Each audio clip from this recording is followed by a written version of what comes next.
It's actually one of the reasons I pitched for wanting this job to the Chief Minister, because I was really keen. One of the reasons I stood for election was I wanted to see government kind of reconnect with islanders in meaningful ways. And actually and physical activity is a really meaningful way that we can do that. And I've really noticed that some people have responded to me who may not have engaged with what we call like a traditional sport remit. It makes it very sensible that we just take a breath and take a look at this. And I think, and my understanding is that's what's happening. So it's not cancelled. We're not never building anything ever again. We'd already set a priority as a ministerial priority for this year, for 2023, to develop an elite sports strategy, performance pathway, still to be decided to give it a proper name, but we've tagged it elite sports strategy. And we'd set that before actually we've heard about the Jersey Sport Foundation. I'd love to be able to find a mechanism that would provide some more access to funding for those clubs. Jersey Sport's obviously been set up for over 5 years now, and I think it is a sensible time to take a look at what we're doing and how it's working. I'm really excited that we've got a dedicated sports officer starting in the department next month. Prior to that, the staff that we had were arts, culture, heritage and sport, which is a huge remit, isn't it? So to have a person who is dedicated to sport is a real opportunity, I think.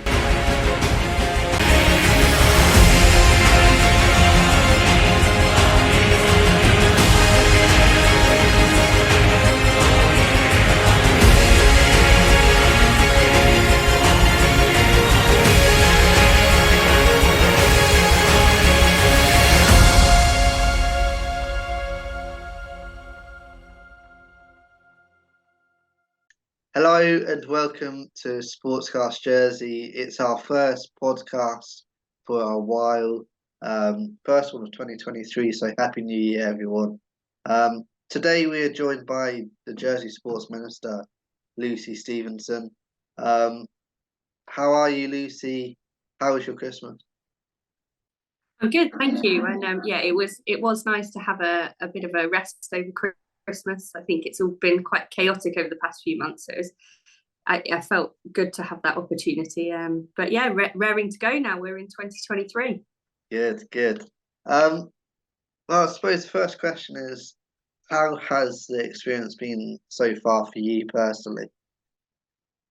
I suppose my answer to your last question reflects that a little bit, that it's been very busy. Obviously, I was completely new to this. It's my first time in the States Assembly altogether, so it's been a very big learning curve in many ways.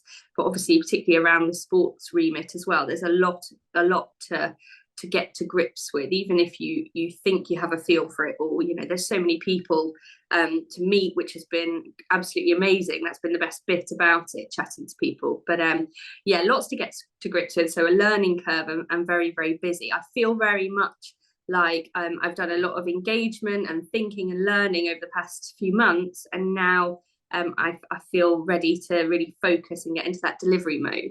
Yeah, absolutely. For people who might not know that much about yourself and don't follow you on Twitter or what have you, what are your own kind of experience with sport, and how important do you think sport is for Jersey?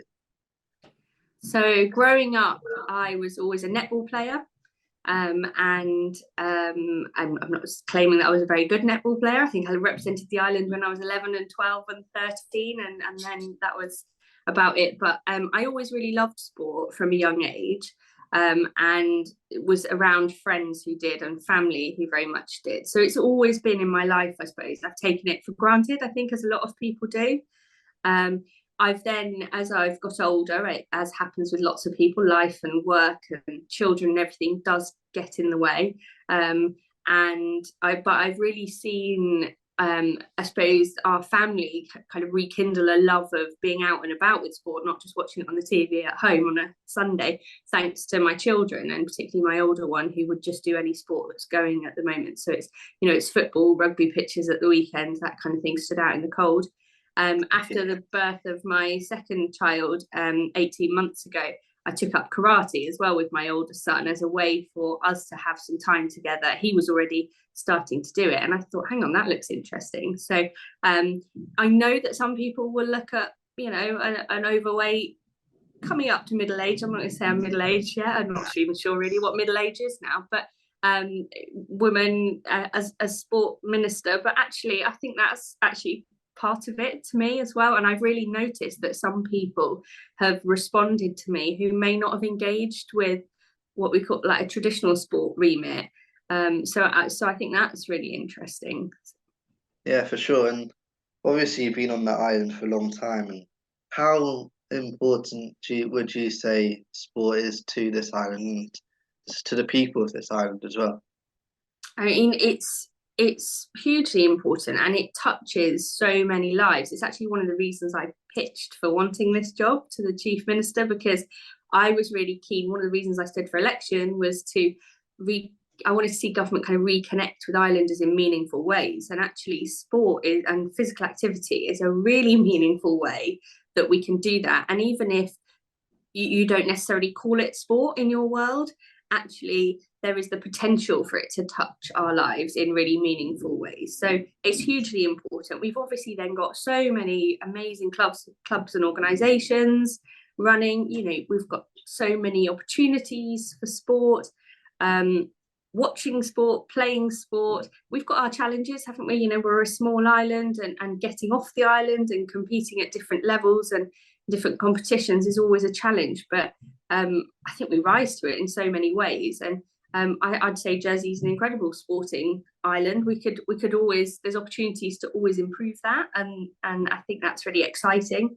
But yeah, it's hugely important, and we've actually got from the economy department some data, hopefully, which can help to back that up soon. It's great us all, you know, people who love sport, who are passionate about it, saying how important it is. But sometimes you need that data, particularly if you're trying to have conversations with fellow politicians around money, especially. So that some work's been carried out about the value of sport to Jersey, not just at an economic level, although it does touch on that, but at a community level, health prevention and that kind of thing. So I'm looking forward to that data being there to help back up those conversations. Good, absolutely. It's much needed. The funding side of things is key, especially as you say on an island. Well, I went to Twitter and asked people to ask some questions. The first one of those is coming up now, and it's about school and how important it is to include sport in school. And do you think there should be a mandatory time of physical activity in the day, even if it's just half an hour of walking, or just to get them active during the school day? Yeah, I mean, I know the curriculum touches on that kind of thing, but I am aware that it could be better, and it's open to interpretation in many ways, isn't it? And I think it's an ongoing challenge, I'm sure, for schools and those higher up the chain who are setting those kind of targets. For me, one of the really interesting conversations I've had in recent months has been with a few people who've kind of talked to me about young children and up to even mid-teens, actually, about how it's obviously sport and physical activity is hugely important, but play and the role that play has in it. And it's not necessarily about getting you play football, you play rugby, you play hockey or whatever. It's about movement and play and learning a love of all of those things. And I found that conversation really enlightening, actually, especially when I've got a 7-year-old who I'm sending to all of those things. Yeah. I'd love to work on something like a play strategy, actually, that spreads across multiple departments and looks at what the island does for that. There is a review underway, I believe, through SIPES, so I'm not involved with it, about PE in the school curriculum. And I'll be interested to learn more about that as well, because also, you know, it's about fostering a love of sport, isn't it? Yeah. So I think there's multiple things at play there. It's, for me, it's not as simple as just saying let's have an allocated amount of time. I know there are some great initiatives, I think, like the Daily Mile and challenges where they do get them running around pitches. Yeah. I also think it's important for us all to recognise that traditional sports or traditional movement doesn't work for everybody. One of the groups that I've met recently was the Jersey Petanque Association, and they talked about going into secondary schools and playing petanque with young people that actually wouldn't normally take part in what we'd see as sports after school groups. And I thought that was interesting. Yeah, for sure. Another question that came in just last night was about getting information to the school kids, to school parents, about clubs outside of school as well. Obviously, as you say, not everyone's going to be interested, of course, but how can we get more information into schools about what kind of sports they could do out of school as well?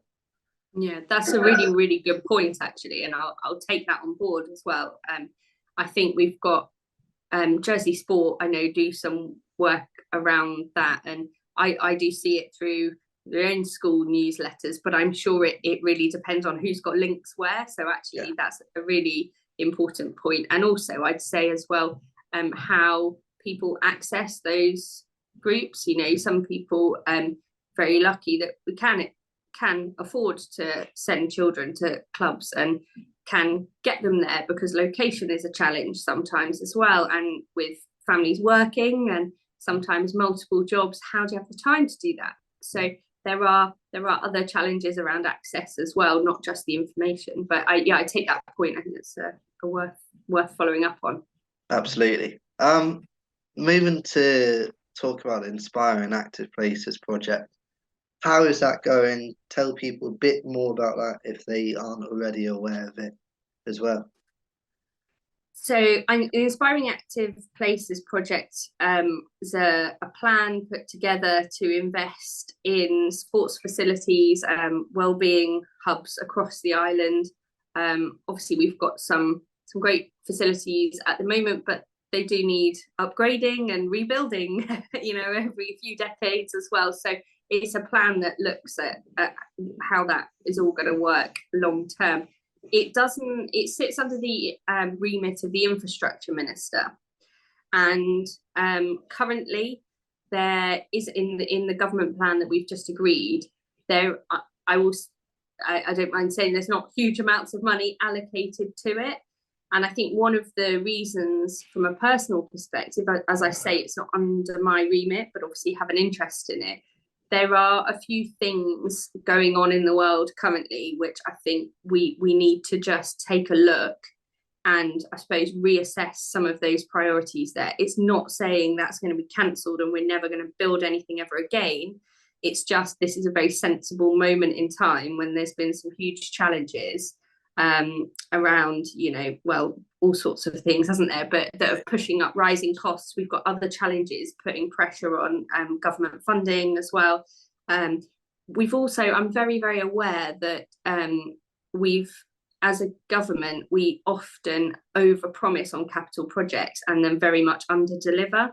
And the CNAG has emphasised that point as well. We've got the hospital to build.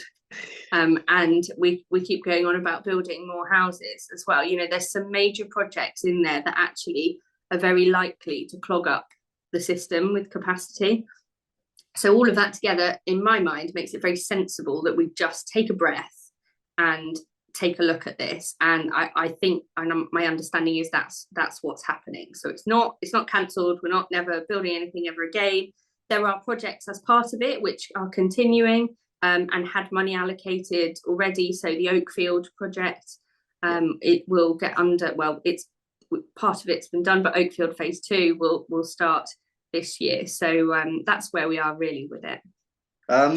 Another question which came in last time, which is kind of linked to that, is when obviously we have bad weather here in Jersey, we have a lot of grass pitches. Is there any, I suppose Oakfield is part of that, any places where, or any plans in place to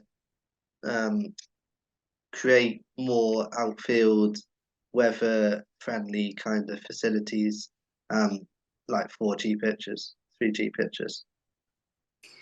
My understanding at the moment, I don't think there's any further projects that come to mind immediately for me that are underway that I would be aware of, but I know that sites and schools have various applications that are underway, and I know that because people were asking questions from an environmental perspective about it as well, and the environment minister and his officers went to a great effort to do some research around that as well. So yeah, I think we are definitely seeing a movement towards that, but I do know that lots of people are valuing the grass pit. I could almost count on both hands the number of people will no, turn this back to grass. Well, no, can we have this as a 4G pitch? Yeah. And I'm not quite sure where I stand on it actually. Or at the moment, we seem to have a mix and a balance. Bar spending £1 million on something that is basically both. I'm not sure. Yeah. Fair enough. One that is underway is Springfields. Is there any indication of when the gym, the new improved facility, is going to be ready? Due to open in the spring is now the time scale on that. Again, I actually had a tour round before Christmas, and it's coming along brilliantly, and there's some really lovely spaces in there that I think people are really going to appreciate when we do get in there. Hands up, yeah, we know it's behind schedule, but everyone is really working hard to bring it together. There was just some unforeseen circumstances that are beyond my technical know-how to properly explain there, but that's set the project back, and then a few just delays that you do just tend to get with capital projects. So we're looking at springtime, and it's all really looking great there. Good, excited. With that, what region users are going to be impacted because of the closure? Firstly, have you found a place, a home for every sports team that uses Fort Region as their training facility? I have been reassured when I took on this remit. It was one of the questions I asked early on, and I was reassured that that was all well in train and handled. I know there are some still up there, and again linked to Oakfield, I think, particularly as well. So there are plans in place. Some have chosen to find their own solutions as well. Yeah. So I've been reassured that is being handled, and things can change. And also I haven't had anybody come to me and say they are unhappy, but obviously my inbox is always open. Good. And socially as well, a lot of people go up there to play sports like squash, table tennis, racquetball, badminton. Will the facility stay open for them, because obviously the Rocket plans have been delayed, and that's where I believe the squash was going to go. Will the fort stay open for them whilst they don't have a place to go, or is there any other alternatives for them? So the plan is for all sport to come out of Fort Region by the end of the year is the current plan that we're working to. When the new gym at Springfield opens, the staff who are all based at the fort, the active and sports facilities staff, will all move down to Springfield. So it's a staffing thing, really, because it would, there's only a certain number of people and you can't have them in two places running two facilities. So my understanding is that I don't know quite the dates within the year there. I can find out, but that it would all move out of there. I know I've been made aware of challenges around badminton, for example, and community badminton. There are conversations underway about how all of that is facilitated, and there is capacity at some places, particularly at Kennervey, where things could be moved around and fitted into timetables, etc. So there are options available. Good. Plenty of questions have come in terms of entry-level sport and starting sport from different groups within the society, from carers to menopausal women. Is there any support in place where they can go and get help or advice about getting into sport?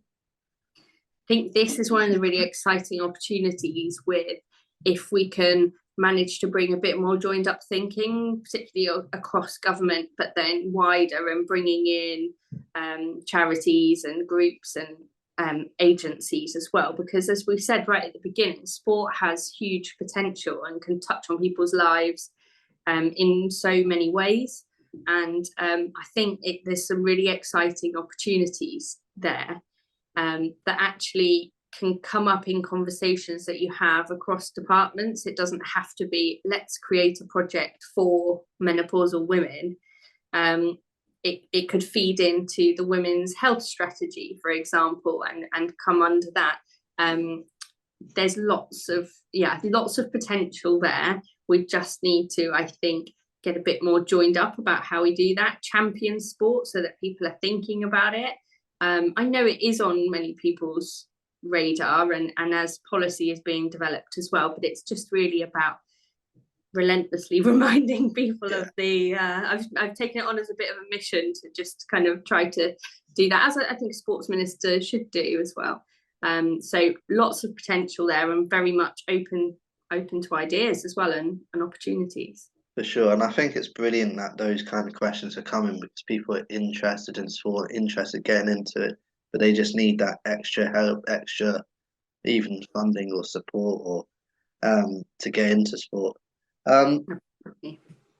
And next question is about Jersey Sport Foundation. Obviously, speaking to one of the staff, and I'm not going to name the names, staff members, it sounded like it closed down pretty suddenly.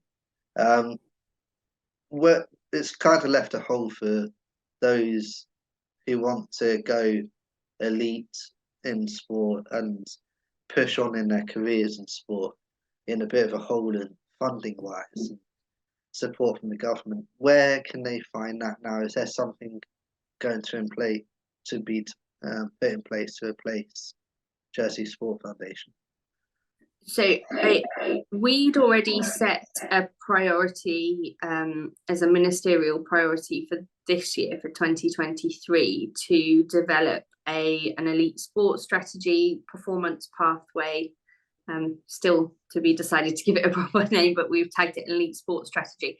And we'd set that before actually we heard about the Jersey Sport Foundation, because obviously that was, although it was based at the fort, it wasn't anything to do with government, and it was private money and private investment. So obviously it was an unfortunate the closure and what it's meant to athletes who use those facilities. But in many ways, it also means that it's even more important that we'd put that there as a priority to start looking at elite sport.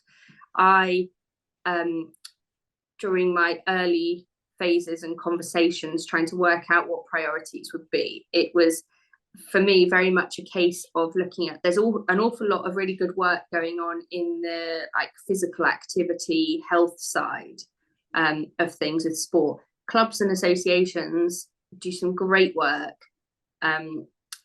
across sports as well. I know there could be more support and there could be more funding, but there's great stuff going on there. But at the elite level, there appeared to be a gap.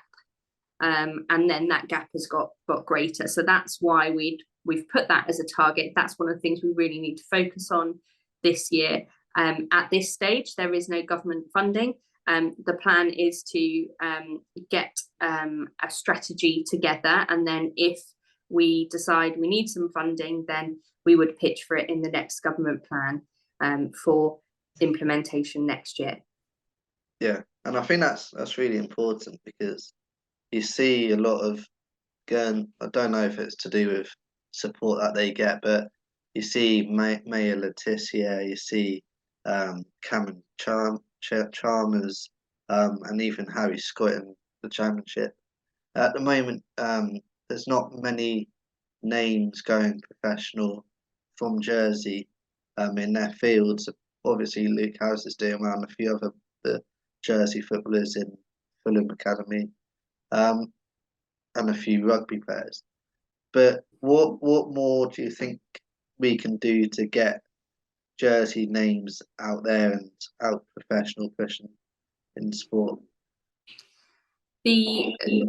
My view from early discussions, although it's still to be very much developed, is that by having a performance pathway that works with sports and supports them to help recognise potential and nurture potential, and having that pathway. Now, I'm not suggesting that Jersey funds all bells, all whistles for every sport going, but it's about acting as an enabler on that pathway to help guide those people through a system to the point where they can access, as you've said there, opportunities in other places that are absolutely top of their game for these kind of things, into the academies, into the universities with the swimming programs, etc., etc.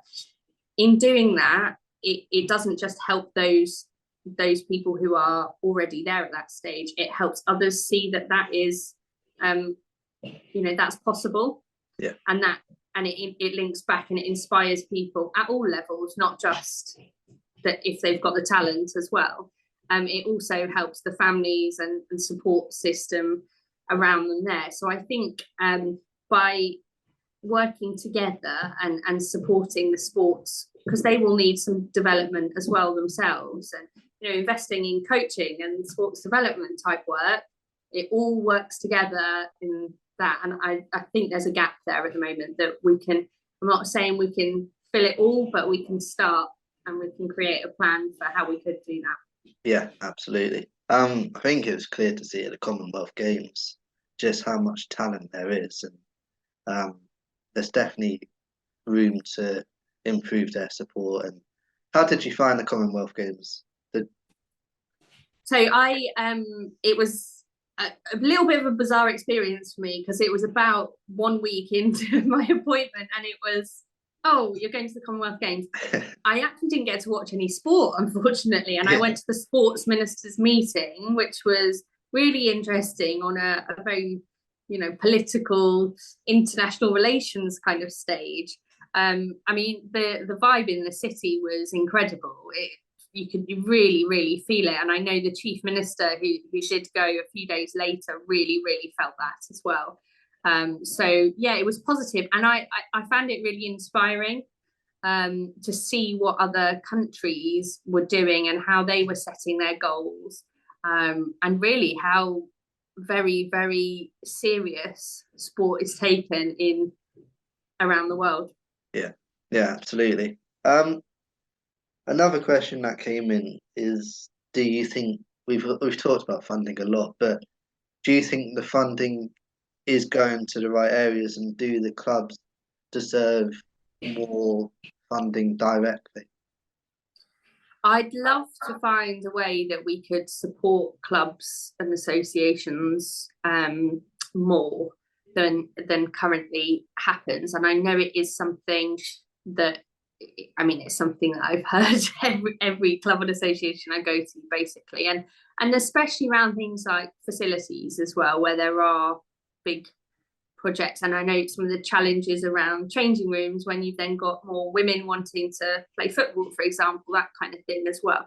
I'd love to be able to find a mechanism that would provide some more access to funding for those clubs.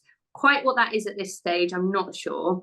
I think in my view, I think we might need to be a little bit creative with how it works. I don't see that coming just from general government funding currently, but I think that there's some things we could look at to see how we could help to improve that. I'm also conscious that we all know that the lottery proceeds are reducing as well, and so there will be smaller pots for sports groups to access via the community foundation. So it's on my list of things to look at, but I can't make any promises, unfortunately.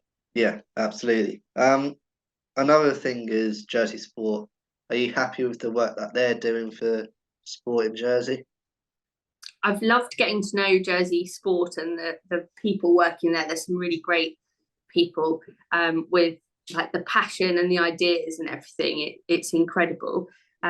Jersey Sport's obviously been set up for over 5 years now, and I think it is a sensible time to take a look at what we're doing and how it's working, and also government's relationship with Jersey Sport. And I don't mean that on an individual level, but on a process and policy level, to see how we are working together to deliver for the island. So I think it's a sensible time to take a look, and I'm looking forward to doing that, working with Jersey Sport on that. We've got a good working relationship personally with the team there, and I've got another presentation from them later this week to find out about more work that they're doing, and I'm really enjoying getting to know them. Good. Another question about a facility actually came in quite late last night as well.